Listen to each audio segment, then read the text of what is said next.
सोचो, स्कूल का बाथरूम सिर्फ बाथरूम ना हो बल्कि एक मिस्ट्री का एपिक सेंटर हो और वहाँ एक ऐसा भूत मिले जो तुम्हारी इच्छाएं पूरी करता हो पर अपनी शर्तों पे। अब सवाल ये है कि असल में ये भूत है कौन और एक लड़की की लव लाइफ का बाथरूम से क्या कनेक्शन हो सकता है। क्यूरियस हो गए ना? तो मेरे साथ ये वीडियो एंड तक जरूर देखना।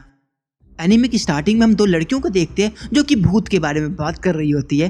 तुम्हें पता है, स्कूल की पुरानी बिल्डिंग के गर्ल्स टॉयलेट में एक हानमाकुन नाम का भूत रहता है जो उसे बुलाने वाले की दो इच्छाएं पूरी करता है। और तभी हम एक लड़की को देखते हैं जो उसी पुरानी बिल्डिंग में उसी गर्ल्स टॉयलेट में आती है और गेट पे नॉक करके कहती है, हानमाकुन, हानमाकुन, क्या तुम अंदर हो? और तभी थोड़ा सा गेट खुलता है और हम किसी का हाथ देखते हैं। मैं यहाँ हूँ। लेकिन पूरा गेट खुलने पे वहाँ कोई नहीं होता।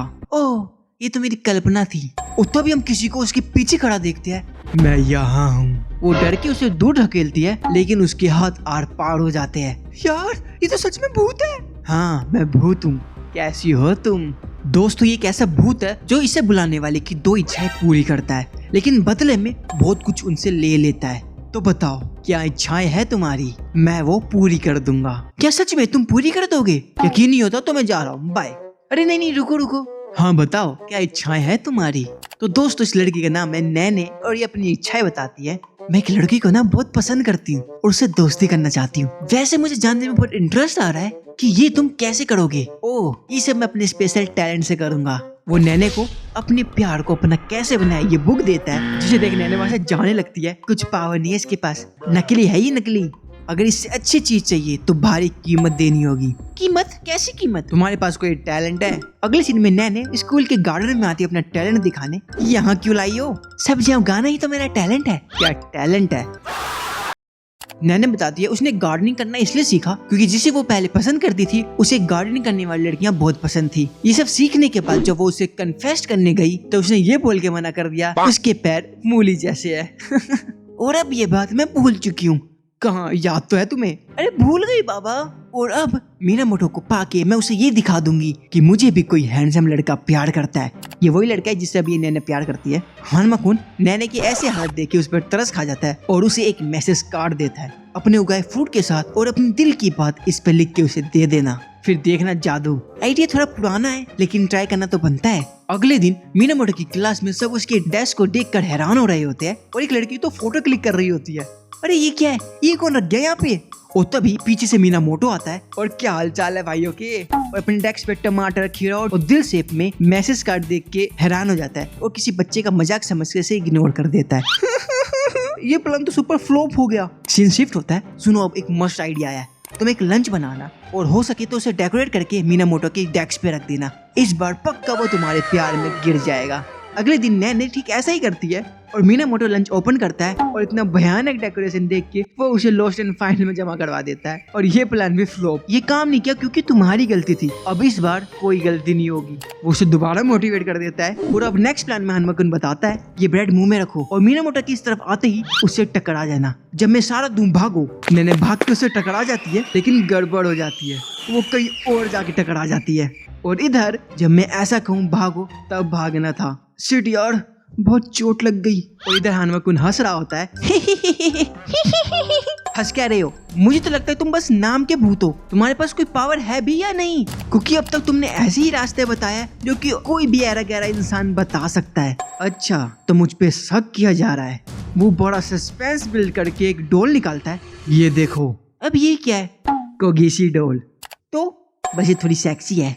नैने गुस्से में वो डोल बाहर फेंक देती है। अरे ये क्या किया? वो सेक्सी डोल निकालने के कारण उसकी एक और चीज गिर जाती है जिसे नैने उठा के कहती है, हानमाकुन, ये चीज क्या है? ये मैच मेकिंग है, इसे छूना मत, वापस दे दो। और इधर नैने ये मुंह में डाल के कहती है, जल्दी बताओ इससे क्या होता है वरना से निकल जाऊंगी।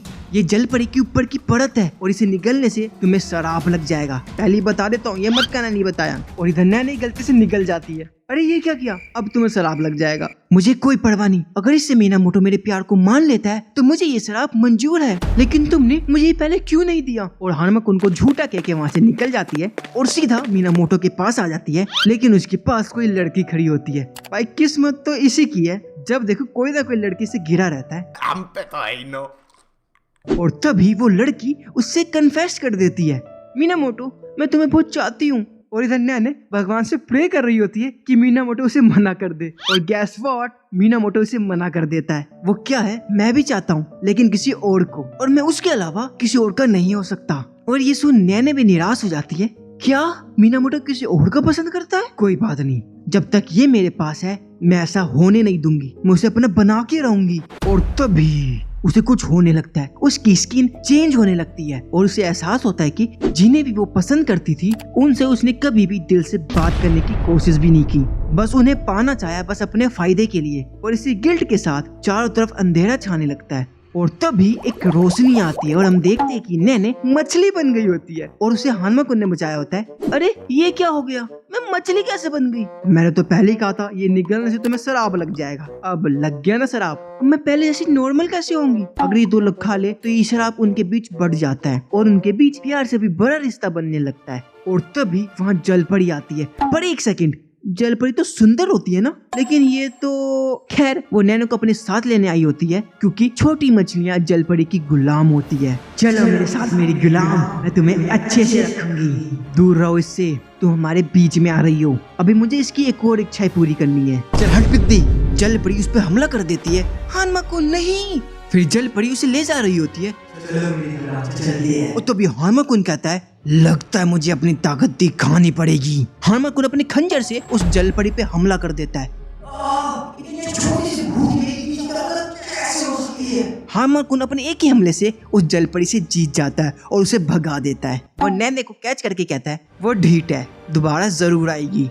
क्या वो मुझे ले जाएगी? हाँ, लेकिन अब भी तुम्हारी एक इच्छा बाकी है। मैं इतना तो कर ही सकता हूँ कि पहले की तरह तुम अपनी नॉर्मल लाइफ जी सको, लेकिन इसके लिए तुम्हें भारी कीमत चुकानी होगी। सोच लो, ये तुम्हारा शरीर चाहिए। क्या तुम इंसान बनना चाहती हो? हाँ हाँ हाँ। और तभी हानमाकुन जलपरी की परत खा लेता है, जिससे उन दोनों के बीच एक बॉन्ड बन जाता है और शराब का असर इन दोनों के बीच बढ़ जाता है। और नैने नॉर्मल हो जाती है, लेकिन पूरी तरीके से नहीं, क्योंकि उस पे पानी पड़ते ही उसके फिश सेल्स दिखने लगेंगे। तो अब उसको पानी से बच के रहना होगा। और अब कीमत चुकाने की बारी तुम्हारी है। जैसे मैंने कहा था, अब तुम मेरे लिए असिस्टेंट बनोगी। क्या? हाँ, तुम्हें कुछ और लगा था क्या? नैने तुम क्या क्या सोचती हो? वो उसे धक्का मार देती है और इस बार नैने उसे छू पाती है, क्योंकि अब उनके बीच बॉन्ड बन गया है और अब वो उसे देखने के साथ साथ टच भी कर सकती है। और अब एक हफ्ते बाद नैने हानमाकुन से टॉय साफ करने के काम से छुट्टी मांग रही होती है, क्योंकि वो इस काम से बोर हो गई है। और दूसरी चीज, उसकी बहुत टाइम के बाद एक लड़के के साथ डेट फिक्स हुई है और डेट में वो खाली क्लास में स्टेपलर करेंगे। क्यों, तुमने कुछ और सोचा था? लेकिन हानमाकुन नैने को कन्विंस करने की पूरी कोशिश करता है। मुझे पक्का यकीन है कि वो तुम्हें अपने फायदे के लिए इस्तेमाल करेगा। छोड़ो उसे और मेरे साथ इस टॉयलेट को साफ करो। नहीं, अगर मुझे डेट पे अकेले बैठ के स्टेपलर करना और तुम्हारे साथ ये टॉयलेट साफ करना हो तो मैं खुशी खुशी स्टेपलर करना चुनूंगी। क्या इतनी गंदी बेइज्जती? लगता है तुम्हें जाड़ में डालना ही पड़ेगा। अरे मैं अभी साफ कर देती हूँ, आप तो बुरा मान गए सर। सीन क्लास में शिफ्ट होता है। मैम कोई तो इंग्लिश में लेक्चर दे रही होती है और इधर नैने सोच के परेशान हो रही होती है, मुझे टॉयलेट साफ करना पड़ता है। इतनी सफाई तो मैंने अपने घर पर नहीं की, अब क्या कर सकते हैं, शुरू में ही गड़बड़ कर दी मैंने। और नैने की साइड में हम हानमाकुन के गार्ड को देखते हैं, जो कि हानमाकुन ने नैने पे नजर रखने के लिए भेजा होता है, ये भाग तो नहीं की। और तभी हम एक डेस्क के नीचे किसी मॉन्स्टर या भूत जैसी चीज को देखते हैं। और तभी हिंदी की क्लास में सर 2 बैल की कहानी पढ़ा रहे होते हैं और तभी वो नैने को कहानी आगे कंटिन्यू करने को कहते हैं। नैने इस पेज से आगे तुम पढ़ोगी। नैने पढ़ने के लिए खड़ी होती है, लेकिन उसके डेस्क पे से बुक गायब हो गई होती है। अरे मेरी बुक कहाँ गई? अभी तो यहीं थी, कल तक तो पढ़ी लोगी ना। सीन शिफ्ट होता है। नैने इसके बारे में अपनी फ्रेंड से बात कर रही होती है और तभी उसकी फ्रेंड बताती है, जैसे तुम बता रही हो तो इसका सीधा सीधा मतलब ये निकलता है कि तुम्हारी बुक्स यूसी ने ले ली है। यूसी क्या है? क्या बात कर रही हो? तुम्हें इसके बारे में नहीं पता? पूरे स्कूल में इसी की चर्चा हो रही है। वो बड़े अच्छे से एक्सप्लेन करती है, कभी तुम्हारे साथ ऐसा हुआ है कि तुम्हारी चीज अचानक से गायब हो गई हो और अचानक से मिल भी गई हो? कहते हैं ये यूसी करते हैं और ये भी कहते हैं कि तुम्हें यूसी को नहीं देखना चाहिए क्योंकि वो तुम्हें शराब दे देते हैं। और तभी क्लास में से बच्चों की चीजें गायब होने लगती है और डरने की बात तो तब हो जाती है जब दूसरी क्लास के लॉकर के गेट ही गायब हो जाते हैं। और तभी नैने की फ्रेंड से उस पे पानी उड़ जाता है, जिससे उसकी स्किन बदलने लगती है। ये देख नैने रॉकेट की तरह वहाँ से भागती है और भाग के स्कूल की पुरानी बिल्डिंग में आ जाती है। बच गई, नहीं तो आज गई थी बिल्कुल। काश कोई कपड़ा मिल जाता तो ये सेल्स पोंछ के वापस जा सकती, और तभी उसे एक टॉवल पड़ा मिल जाता है। वो जल्दी से मुंह पोंछने के बाद देखती है कि सारी स्कूल से गायब हुई चीजें वहाँ पड़ी होती है। और तभी वो एक ओपन रूम के पास जाती है और वहाँ यूसी को देख बहुत डर जाती है। हाँ नहीं। तो दोस्तों अब क्या होने वाला है? क्या नैने का खेल खत्म? क्या इसे बचाने हार्मकुन आएगा या कुछ और होने वाला है, कुछ ऐसा जो मैं और आप कभी सोच भी नहीं सकते? तो नेक्स्ट पार्ट और भी ज्यादा क्रेजी और ऑसम होने वाला है, तो उसे भूल कभी मिस मत करना। तो अब मैं चला अगली वीडियो बनाने। बाय।